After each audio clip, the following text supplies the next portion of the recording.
Radio J. Radio J, viens je t'emmène. Radio J. Et aujourd'hui, grâce à la magie de Dominique Friedman et Steve Krief, nous partons en Italie, à Turin, Torino, je crois qu'on dit comme ça. C'est parfait. Voilà, c'est parfait, merci. Alors, Steve Krief, c'est Gigi d'Europe. Dominique Friedman, ce sont les journées européennes de la culture juive qui viennent, je crois, de toucher à leur fin. Oui, tout à fait, au mois de décembre, et nous attendons déjà le nouveau thème pour 2025. Voilà, vous serez le premier à nous en parler en exclu. Je demande l'exclu sur Radio J. On part à Turin. Turin et la Savoie, Dominique. Oui, Turin, c'est la capitale de la région du Piémont. Elle a été la capitale des États de Savoie, mais aussi la première capitale de l'Italie. Si la ville est réputée pour sa réussite industrielle, comme la Fiat, elle possède une richesse culturelle et architecturale unique, mélangeant les styles savoyards, français et italiens. Mais Turin, c'est aussi la chanson, la musique. Plusieurs chanteurs et musiciens célèbres sont nés dans le Piémont, dans des genres variés allant de la musique classique à la pop contemporaine. Comme Fred Buscaglione, qui est connu pour ses chansons charmantes et ironiques, comme C'è Bombala, Eri Piccolacosi, Rita Pavone, une des icônes des années 60 en Italie, connue pour des tubes comme La Partita di Pallone et Cuore, Umberto Tozzi, un des chanteurs italiens les plus connus à l'international, avec des titres cultes comme Ti amo, Gloria et tout. Et puis Paolo Conte, qui est né à Asti, à 55 km de Turin. Et puis n'oublions pas Puccini, qui a connu au théâtre Regio di Torino son premier grand succès avec Manon Lescaut, suivi 3 années plus tard de la Bohème, représentée sur la même scène. Maintenant, partons à la découverte de Turin. Le centre historique de la ville, c'est une véritable perle architecturale et culturelle. Il reflète l'élégance de l'époque baroque et la grandeur du passé royal de la ville. La Piazza Castello est un point de départ idéal pour découvrir la ville. Cette place emblématique est le cœur du centre historique. Elle est entourée de bâtiments majestueux. Le Palazzo Reale est l'ancienne résidence des rois de la Maison de Savoie. Il abrite un musée qui comprend plusieurs bâtiments. Le Palais Royal, l'Armurerie Royale, la bibliothèque, des collections d'art et d'archéologie. Les jardins royaux ont été dessinés par Le Nôtre, le célèbre paysagiste de Versailles. Après l'unification de l'Italie, en 1861, le palais a continué à jouer un rôle symbolique en tant que résidence royale jusqu'en 1946, lorsque la monarchie a été abolie. Le Palazzo Madama, tout près, est une structure fascinante qui combine des éléments médiévaux et baroques. Elle abrite aujourd'hui le musée civique d'art ancien. Le palais Madama trouve ses racines dans les anciennes fortifications de la ville royale. À partir du XVIIe siècle, le palais devint une résidence noble, notamment pour les femmes influentes de la maison de Savoie, d'où son nom, Palais Madama, en référence aux mesdames royales. Et pendant l'unification italienne, il a abrité le Sénat du royaume de Sardaigne. Tout près de la Piazza Castello, le Duomo di Giovanni Battista, la cathédrale Saint-Jean-Baptiste, l'une des principales attractions de Turin. Cette magnifique église est un haut lieu spirituel et historique, connu notamment pour abriter le célèbre Saint-Suaire de Turin. Et puis tout près encore, le quadrilatero Romano, l'ancien quartier romain. Aujourd'hui un labyrinthe de ruelles charmantes, de bars, de boutiques artisanales et de restaurants. La Via Roma est une rue élégante, bordée d'arcades, qui relie la Piazza Castello à la Piazza San Carlo. La rue est connue pour ses boutiques de luxe et ses cafés historiques. Et puis nous arrivons à la Piazza San Carlo, qui est surnommée le Salon de Turin. La place est célèbre pour son architecture harmonieuse et ses 2 églises baroques jumelles, San Carlo Borromeo et Santa Cristina. Dégustez un café au café Torino ou au café San Carlo, 2 institutions historiques. Les arcades de Turin s'étendent sur des kilomètres, offrant un abri contre le soleil ou la pluie tout en permettant de flâner devant les vitrines élégantes. On y trouve des cafés historiques comme le café Mulassano où le tramizzino a été inventé. Le tramizzino, c'est un sandwich originaire de Turin, traditionnellement fait avec 2 tranches de pain de mie, sans croûte et souvent garni de diverses combinaisons de charcuterie, fromage, poisson, légumes. Enfin, dégustez le célèbre chocolat chaud au gianduja et noisettes au café Albiserine.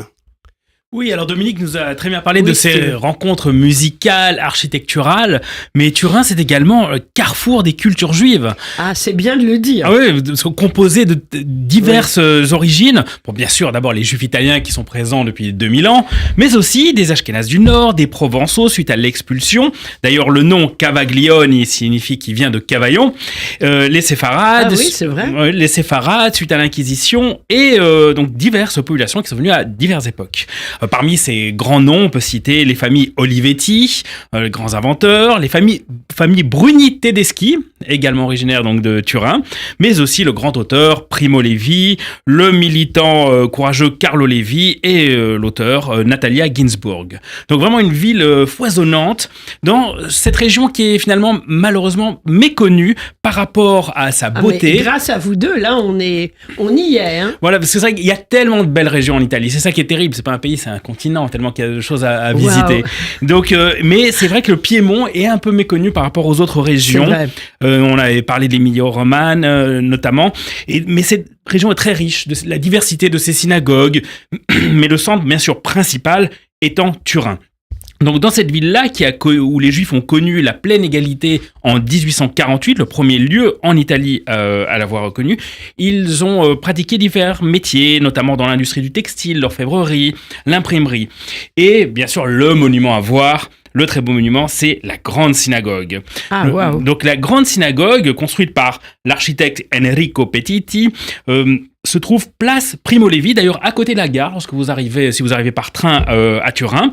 Et c'est un immeuble de 38 mètres, alors c'est 27 mètres à la base, mais surmonté de 4 coupoles en forme d'oignon.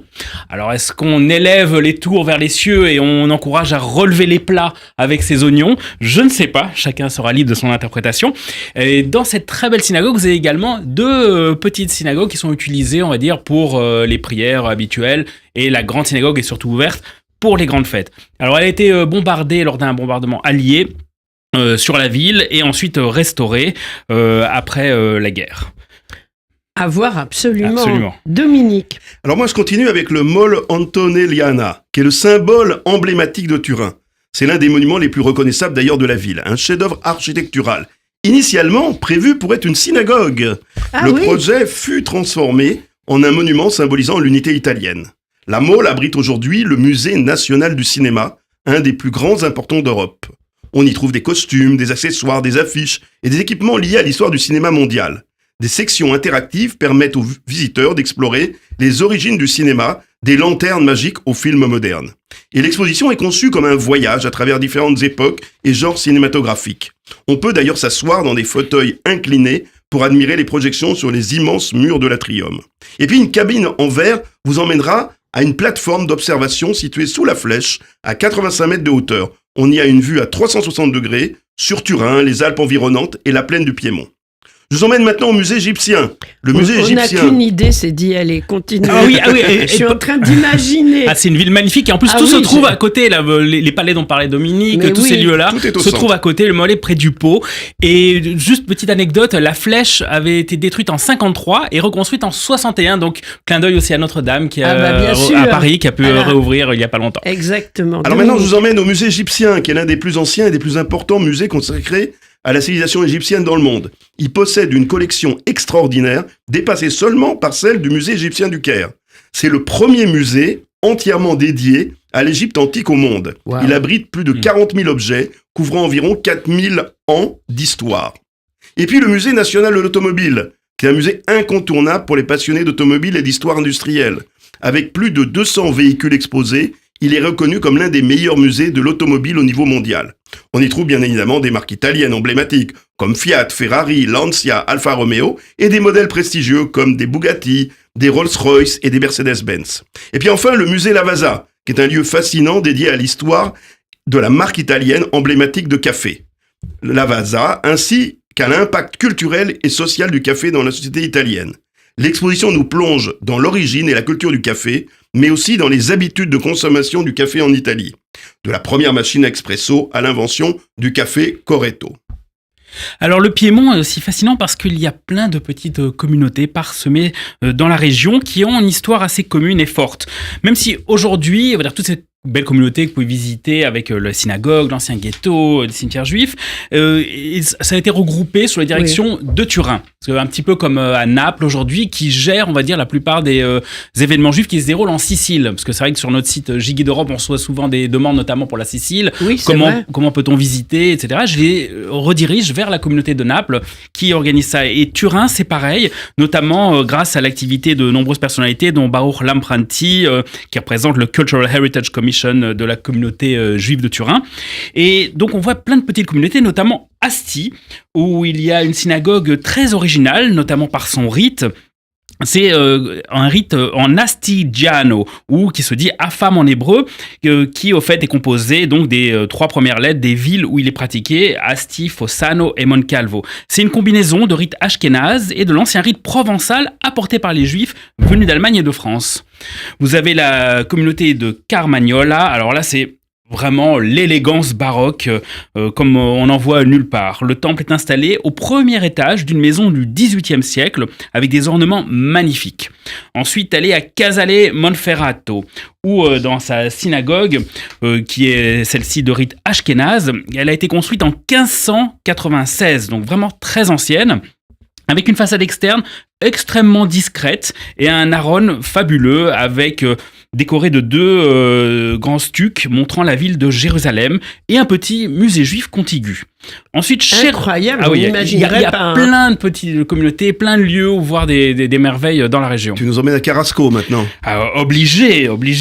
Mais cette fois-ci, je vous y emmène, mais il faut demander un rendez-vous pour visiter cette petite synagogue qui se trouve dans une propriété privée, guère plus grande qu'un salon, mais ornée de magnifiques boiseries et dorures. Dans l'entrée, une plaque rappelle la date de sa fondation en 1797.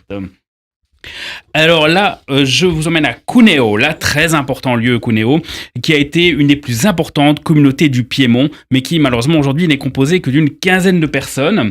Alors il y a un ghetto, une synagogue construite au XVIIe siècle, et la présence juive est attestée depuis 1406, et notamment renforcée grâce à l'expulsion des Juifs d'Avignon qui y résidèrent. Donc là vraiment une ville importante aussi, notamment parce qu'il y a proche de là le camp de concentration de Borgo San Dalmazzo, d'où furent déportés quelques centaines de juifs, et aussi à signaler le courage de Raimondo Viale, le curé de la ville, qui fut reconnu juste par Yad Vashem, qui grâce à son réseau réussit à sauver des centaines de juifs. Un très beau monument mémoriel à visiter. Oui.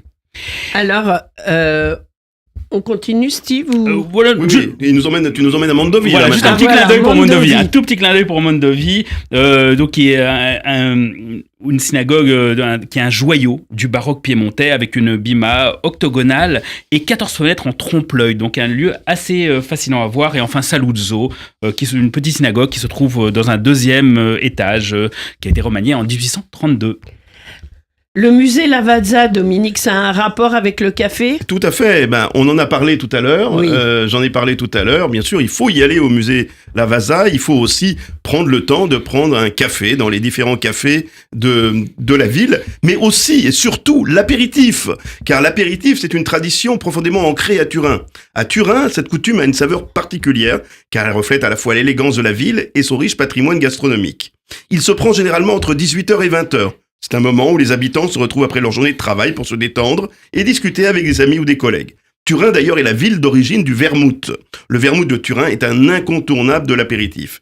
Et puis les Giondotti, des chocolats crémeux à la noisette, qui sont aussi une spécialité turinoise et qui accompagnent souvent un apéritif. Ils sont issus également du chocolat, de la tradition du chocolat de Turin. Et puis d'autres spécialités typiques comme les baci di dama, biscuits aux noisettes et au chocolat, qui veut dire tout simplement les baisers des dames, peuvent être aussi servis lors de l'apéritif. Stop, Steve, on y va. On a trop faim quand on entend ça. Bien sûr, c'est terrible. On va y rester pour le petit-déj, le déj, le dîner, Mais etc. oui. Alors pour continuer, je vous emmène maintenant au marché de Porta Palazzo, qui est l'un des plus grands et des plus célèbres marchés en plein air de Turin. C'est une véritable institution dans la ville et attire tant les locaux que les touristes.